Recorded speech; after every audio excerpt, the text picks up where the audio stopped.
Bom dia, pessoal. Vamos de BTC na manhã desse domingo, 8 de setembro, agora na Espanha, 10 horas e 36 minutos, no Brasil, 5 e 36 da manhã. Gente, depois de escapulir para baixo da banda de VWAP mensal, a BTC agora está iniciando um retorno, como num efeito elástico, para 57. Toda vez que a BTC visita um patamar abaixo da banda, ela volta como num efeito elástico para a própria VWAP mensal, que no nosso caso está em 57. Aqui visitou um patamar abaixo, voltou como no efeito elástico. Aqui também vai voltar.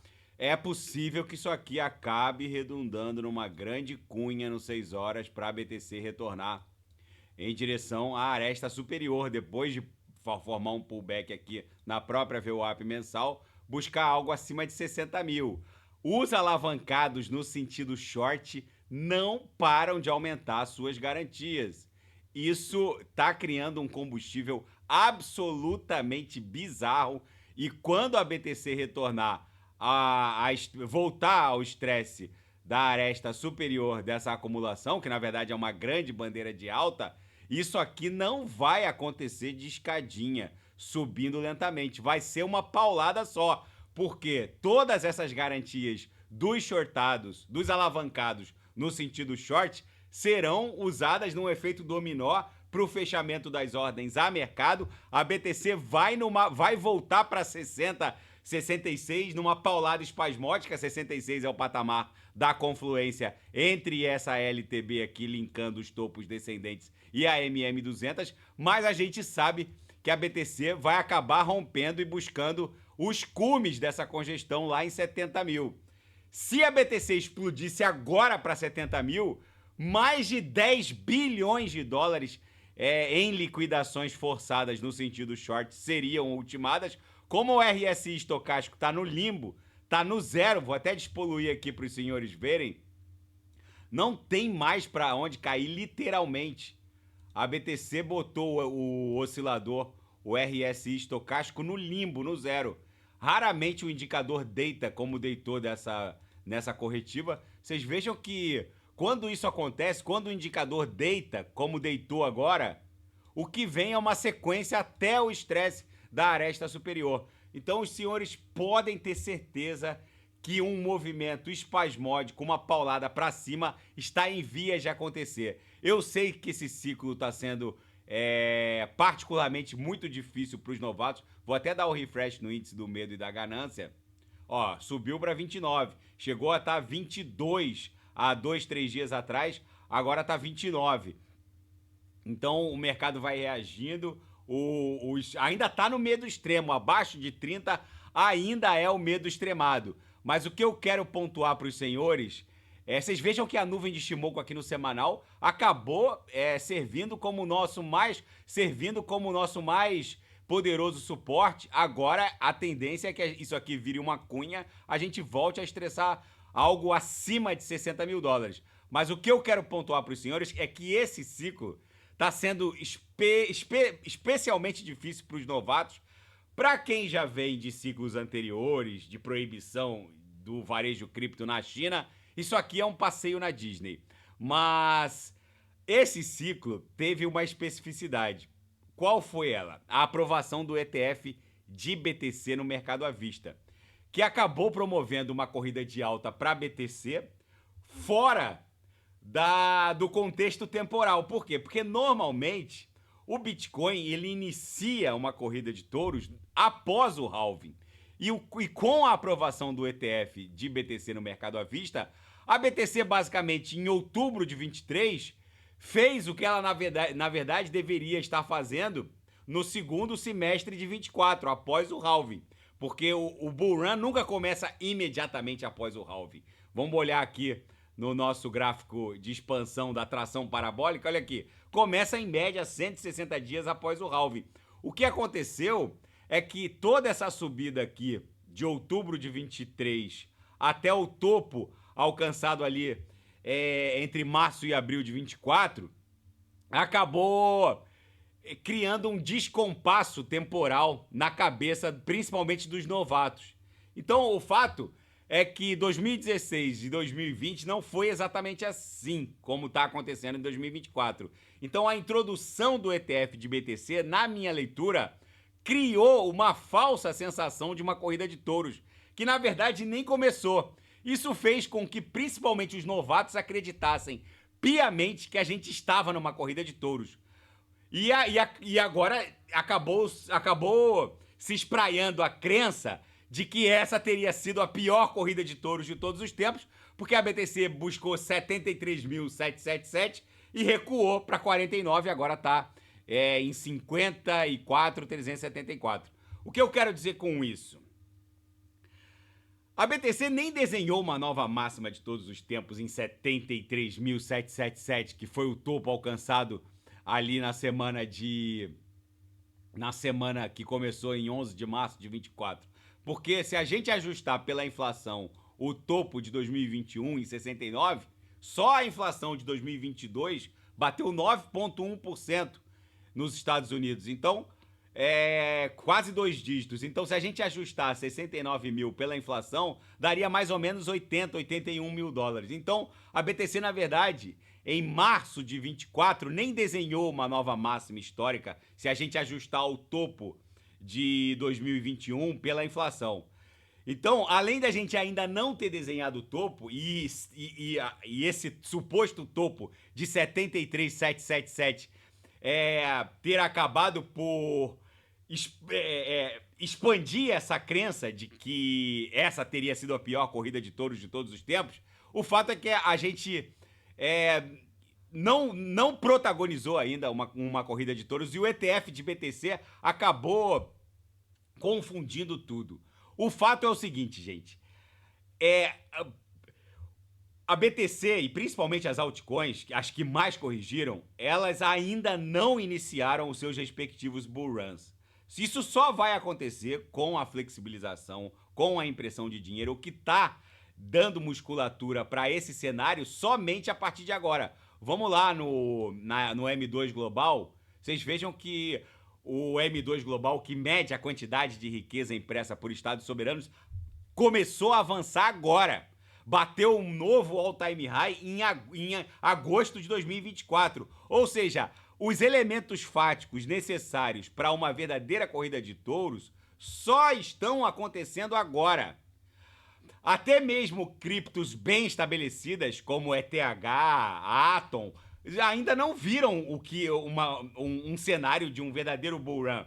Elas ainda estão patinando. Então, a única coisa que eu posso dizer para os novatos que estão desesperados é que a gente ainda não começou uma corrida de touros, mas a gente está em vias de startar o que deve ser a mais violenta corrida de touros de todos os tempos.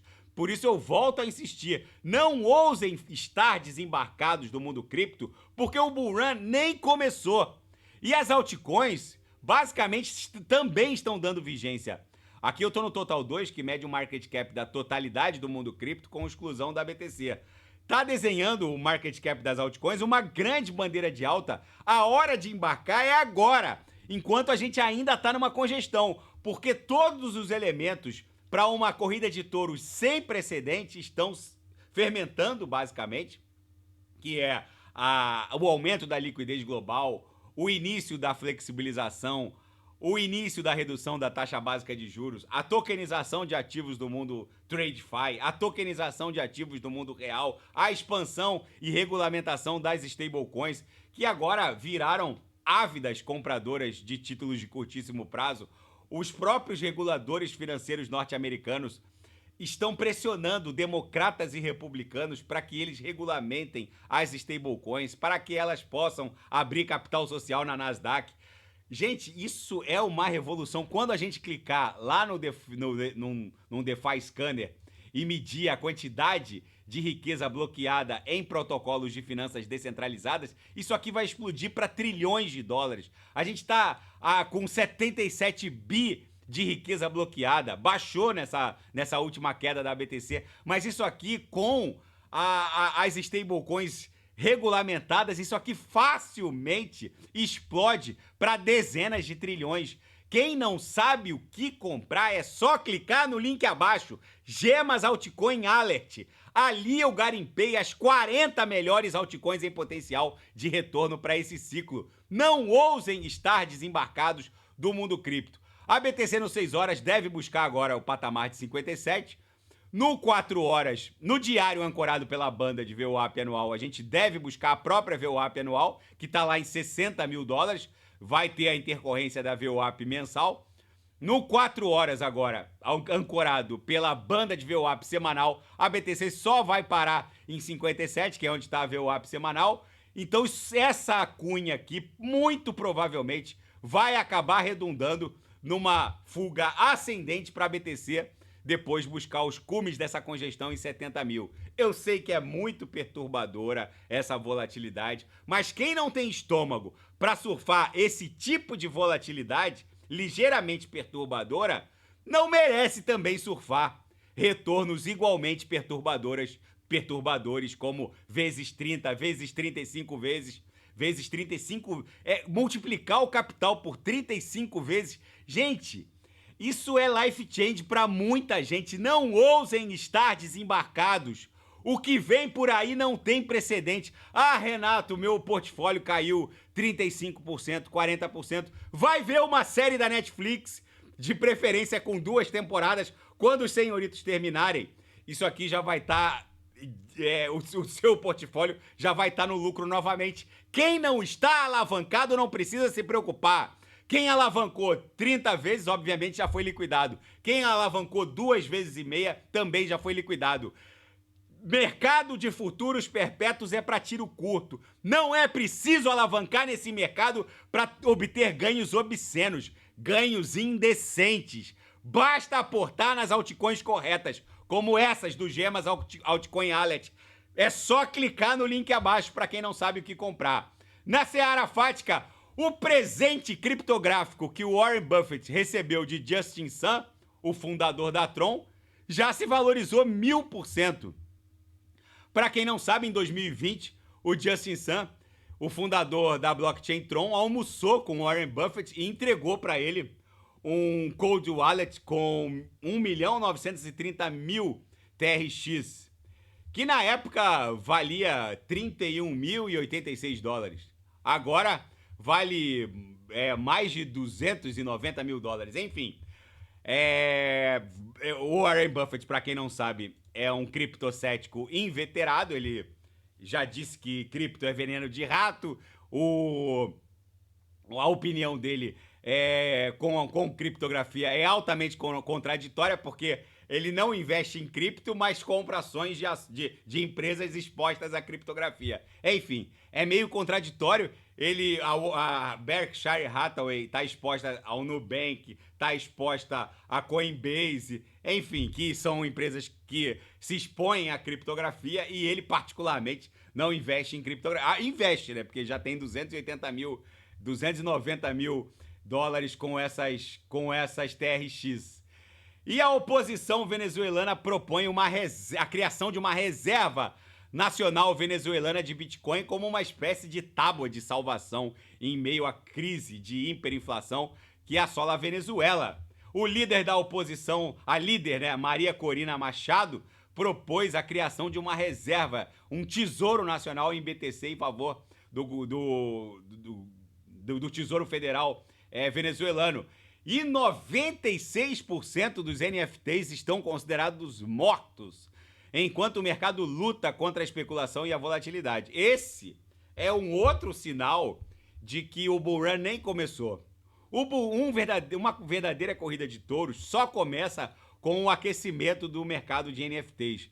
O mercado de NFTs sangrou muito. NFTs que já custaram mais de $1 milhão, CryptoPunks e lands em metaversos, Bored Apes, enfim, uma série de coleções icônicas que já foram negociadas cada uma por mais de $1 milhão, hoje estão sofrendo aí com desvalorizações que chegam próximo a 99% de desvalorização. Ou seja, se nem o mercado de NFTs começou a se aquecer, é porque, obviamente, o nosso bull run nem começou. E na seara geopolítica e finanças internacionais, antes de ir para geopolítica e finanças internacionais, o que eu quero pontuar é que esse fenômeno, porque muita gente acha que o bull run começou por conta das meme coins, que explodiram.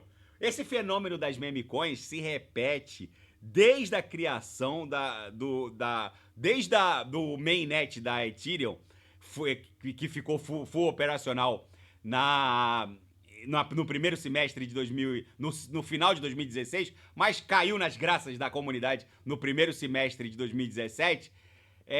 Desde janeiro de 2017, todos os bull runs que aconteceram a partir daí tiveram a febre de meme coins. Basicamente, essa é uma característica os ciclos começam com um frenesi de meme coins. Vocês vão ver que quando o bull run começar a sua tração parabólica, essa febre de meme coins não se extingue, mas perde um pouco de força.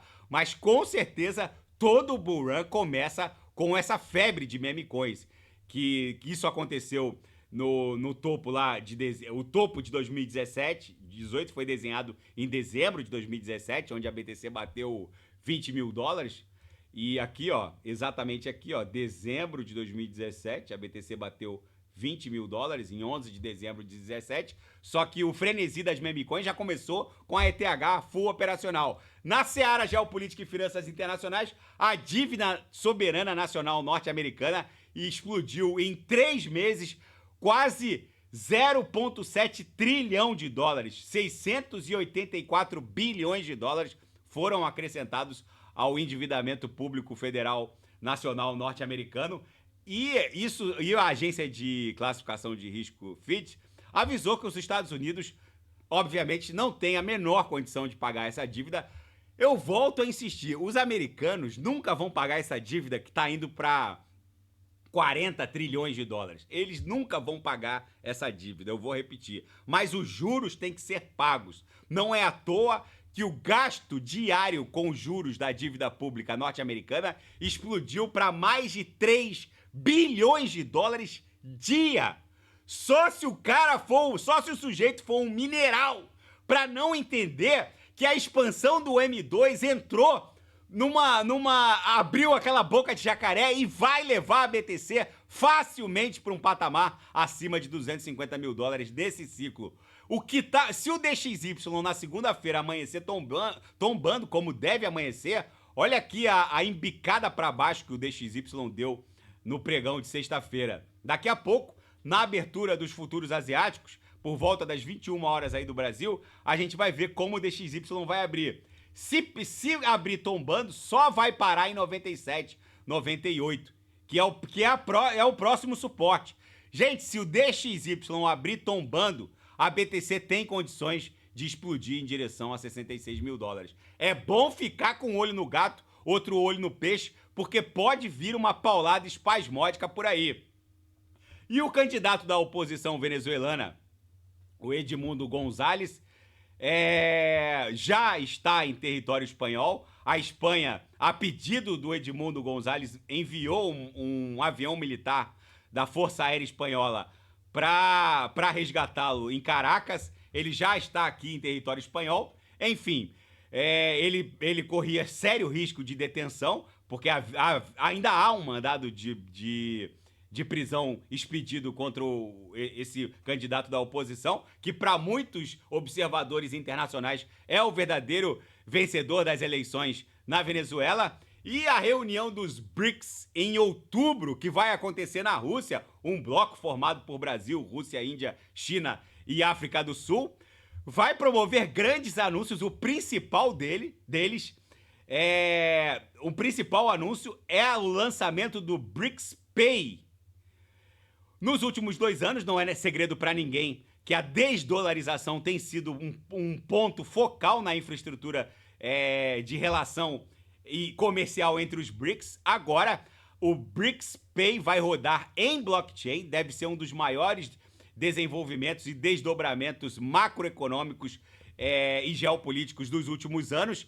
Vai substituir o sistema SWIFT de quitação transnacional entre os integrantes dos BRICS. Gente, a retirada do SWIFT do comércio internacional entre os BRICS, criando um sistema rodando em blockchain, logo depois da legalização das criptos pela Rússia, que agora virou uma das grandes potências de mineração de Bitcoin, isso tudo está indiciando que vem mais coisa por aí. Esse anúncio do BRICS Pay é só, na minha leitura, uma primeira etapa para uma forte desdolarização do bloco integrante dos BRICS, que agora vai receber outros países também. O Irã quer entrar, a Arábia Saudita, enfim, vamos ver exatamente como isso vai se desdobrar para o mundo cripto. Isso é muito bom. A BTC, apesar de estar desenhando um gráfico muito feio, já é basicamente o 13º candle vendedor aqui no diário, no Heikin Nash. Está desenhando um engolfo forte, que pode ser o esgotamento desse ímpeto vendedor. A BTC normalmente não desenha uma sequência tão longa de candles vendedores, então o mais factível é que isso aqui volte a estressar a aresta superior dessa congestão. No 6 horas essa realidade está se impondo, no 4 horas isso também está se impondo. Na minha leitura é mais arriscado ficar desembarcado do que ficar embarcado. Se houver uma agulhada para baixo, provavelmente vai formar um fundo ascendente. Pode bater eventualmente 53, 52,900. O nosso fundo está em 52,550, mas muito provavelmente seria só uma agulhada de liquidação para depois buscar algo entre 57 e 61 mil dólares. Daqui a pouco eu volto, vou fazer a ADA, Polkadot, Shiba Inu, que tem muita gente pedindo, Solana, e quem quiser sugerir é só colocar nas mensagens abaixo. Grande abraço, até daqui a pouco.